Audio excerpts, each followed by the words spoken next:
साईं फैज़ला साहिब, over two U. Eid कीअं गुज़रंदी आहे पंहिंजनि बचड़नि सां? ईद जे ॾींहं जी ख़ुशियूं कीअं मल्हाईंदा आहियो प्लीज़? सही ॾाढो मुंहिंजी ईद मुख़्तलिफ़ गुज़रंदी आहे ॿियनि खां, सर छो जो मुंहिंजा औलाद जेके आहिनि सभु अमेरिका में आहिनि।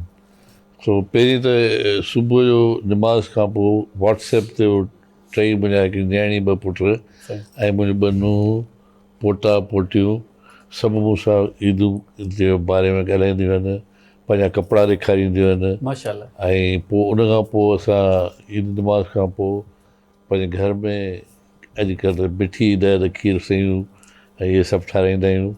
ऐं पोइ आउं ईद जे सेलिब्रेट करे हिते पोइ हली वेंदो हैदराबाद। अच्छा।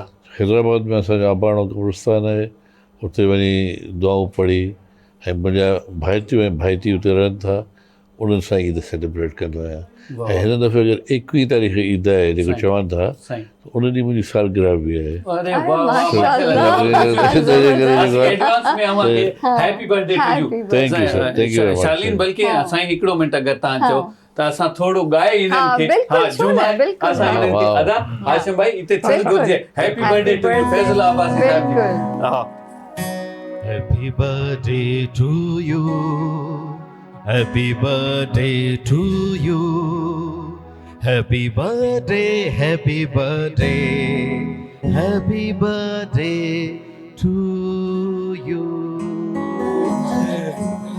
Sir sir thank U very much, very माशाल्लाह। तमामु हाणे त माना हिन ॾींहं ते साईं अमीन ॿ ख़ुशियूं मल्हाईंदा हा ईअं न? ॿ ख़ुशियूं मल्हाईंदुसि।